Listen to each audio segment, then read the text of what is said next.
BRS party మాజీ మంత్రి జోగు రామన్ ఉన్నారు. మాట్లాడదాం.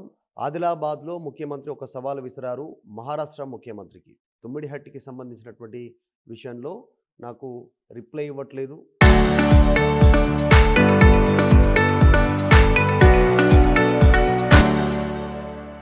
అనుమతి ఇవ్వట్లేదు కలవడానికి. ఇంటర్వ్యూ ఇవ్వట్లేదు అనేటువంటిది స్టేట్మెంట్ చేశారు. దానిపైన మాట్లాడదాం. జోగు రామన్న గారు, ఆదిలాబాద్ నుంచే ముఖ్యమంత్రి మాట్లాడారు.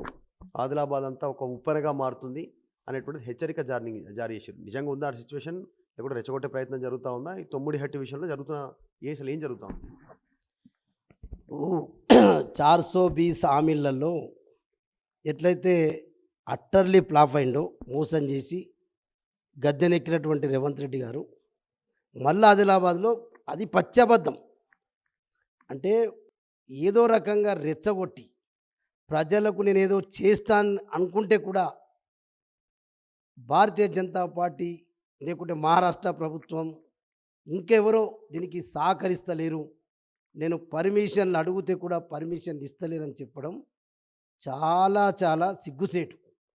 ఒక ముఖ్యమంత్రిగా ఆ రకంగా మాట్లాడడం, అది పబ్లిక్ మీటింగ్లో ప్రజలను రెచ్చగొట్టి, అరే ఆదిలాబాద్కు నేను ఇది ఇన్ని లక్షల ఎకరాలకు నీళ్ళు ఇస్తుంటే నాకు పక్కా రాష్ట్ర ప్రభుత్వం పర్మిషన్ ఇస్తలేదు అనడం చాలా, అంటే దిగజారుడు మాటలు తప్ప, ప్రజలను రెచ్చగొట్టుడు తప్ప, ఇంకోసారి మోసం చేయడం తప్ప ఇంకేం కాదు. నేను స్పష్టంగా చెప్తున్నా.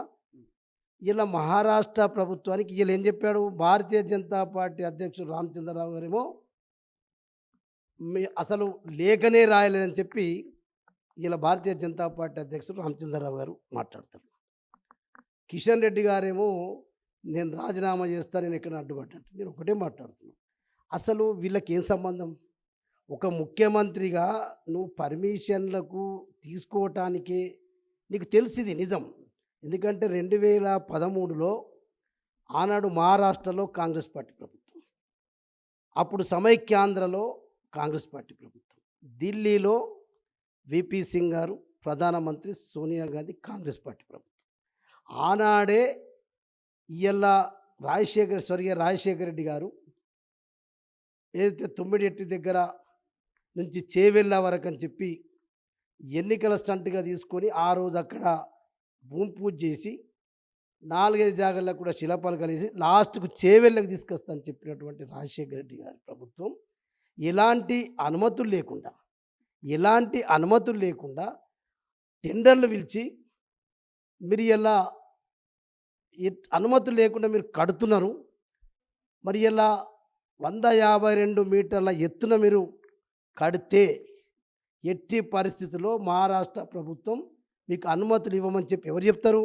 ఆనాటి కాంగ్రెస్ పార్టీ మహారాష్ట్ర ముఖ్యమంత్రి పృథ్వీరాజ్ చౌహాన్ గారు రాసిన లేఖని మా హరీష్ రావు గారు అనేక సందర్భాలు ఇరిగేషన్ మంత్రిగా ఉన్నప్పుడు పలు సందర్భాలలో మొత్తం అసెంబ్లీలో కానీ పత్రికల్లో కానీ అనేక సందర్భాలు చెప్పినాం.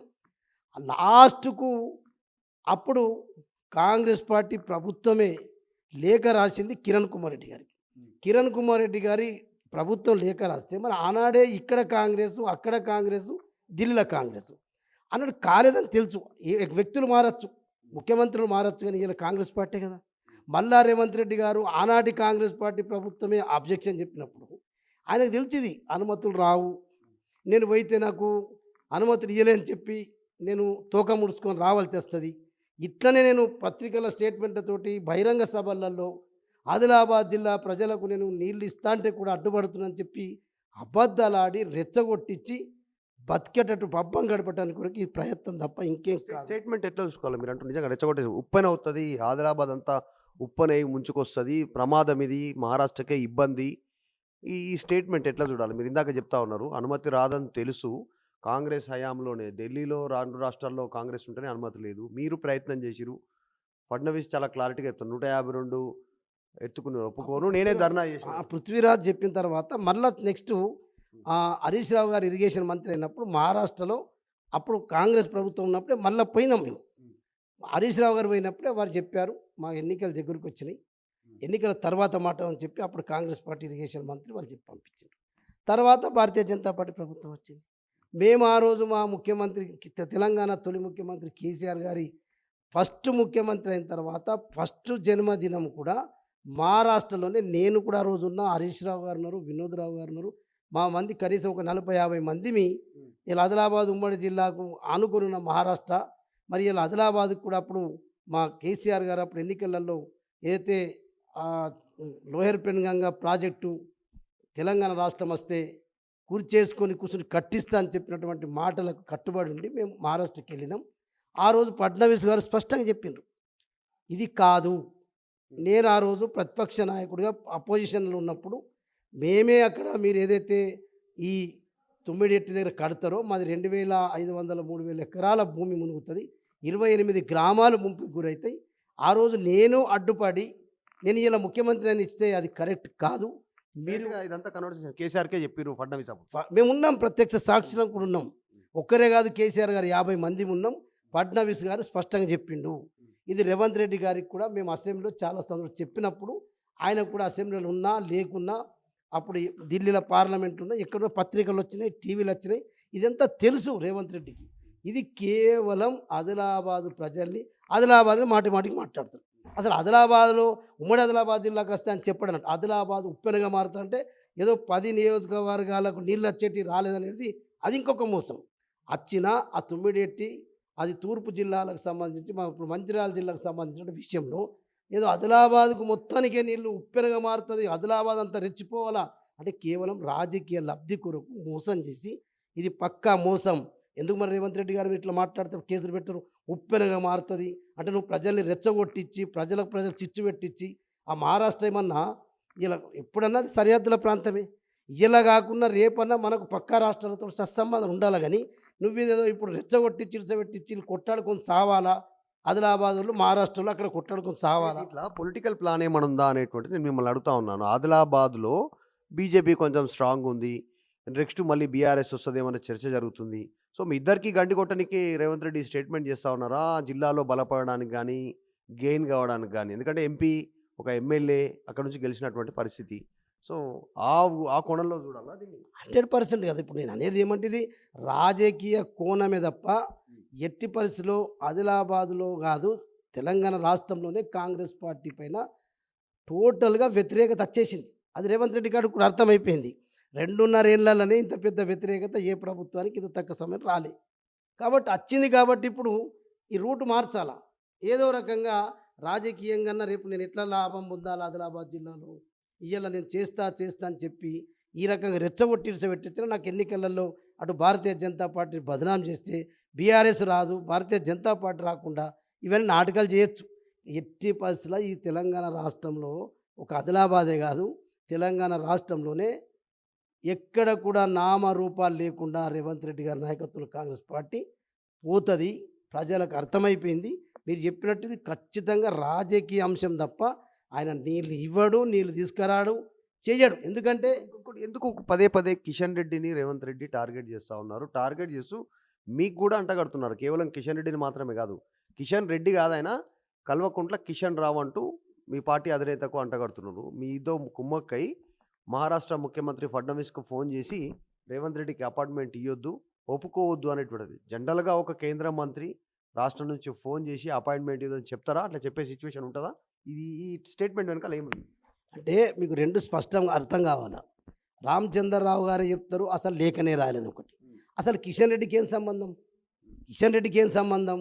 ఒకే మీరు కల్వకుంట్ల కిషన్ రెడ్డి గారే అయితే ఇవాళ మా ప్రభుత్వమే మేమే సింగరేణిలో మరి దగ్గర 1,600 కోట్ల రూపాయల అవినీతి జరిగింది.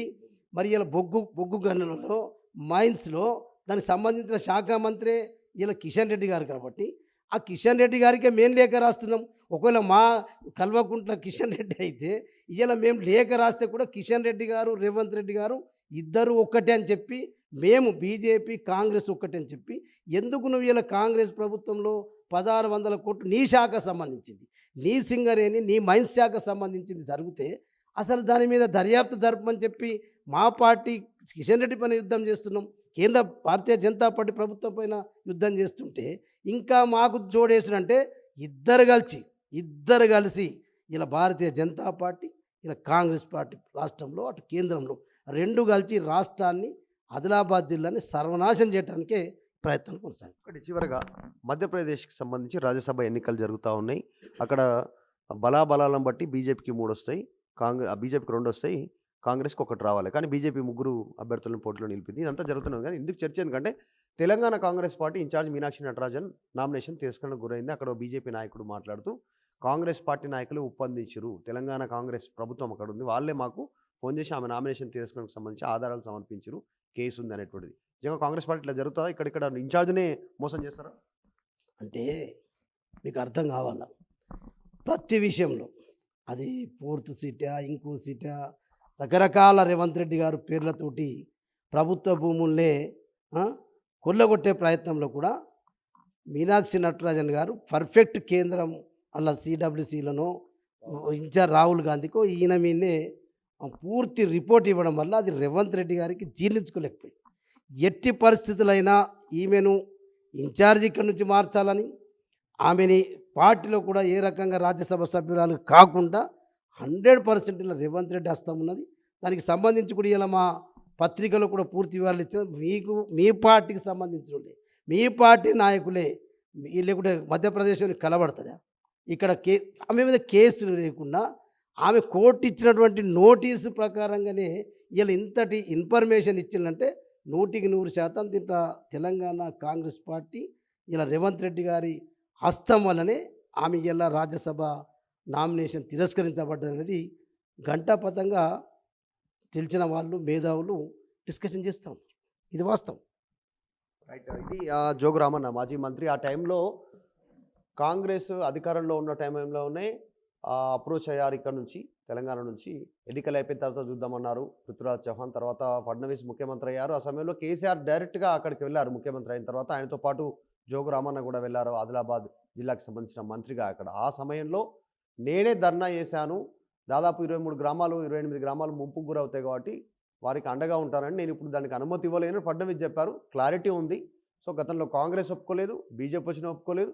చాలా క్లారిటీ ఉన్న రేవంత్ రెడ్డి కేవలం రెచ్చగొట్టే వ్యాఖ్యలను, పొలిటికల్ ఎజెండా. అంటే ఆదిలాబాద్లో బీజేపీ బీఆర్ఎస్ బలంగా ఉంది, ఫ్యూచర్లో మళ్ళీ గెయిన్ అయ్యే అవకాశం ఉంటుంది కాబట్టి వాళ్ళని దెబ్బకొట్టడానికి ఈ స్టేట్మెంట్ చేశాననేటువంటి అంశాన్ని లేవనెత్తా ఉన్నారు జోగు రమణ. దాంతోపాటు మీనాక్షి నటరాజన్ సంబంధించినటువంటి రాజ్యసభ ఆమె నామినేషన్ తిరస్కరణ వెనకాల ఖచ్చితంగా రేవంత్ రెడ్డి హస్తం ఉంది అనేటువంటి స్టేట్మెంట్ చేస్తున్నారు. దానికి రీజన్ ఆమె రిపోర్ట్ పంపుతా ఉన్నారు రాహుల్ గాంధీకి. ఇక్కడ ఏం జరుగుతుంది, అదే కుట్రలో భాగంగా ఆమెకు నామినేషన్ తిరస్కరణ కూడా ఇన్ఫర్మేషన్ ఇచ్చారు, లేదంటే మధ్యప్రదేశ్ బీజేపీ నాయకులకు కలబడుతుందా, ఇక్కడ ఏమవుతుందో అనేటువంటిది స్టేట్మెంట్ చేస్తూ ఉన్నారు జోగు రామన్న. వీడియో జర్నలిస్ట్ వినయ్తో మధు మల్కేడ్కర్, హైదరాబాద్.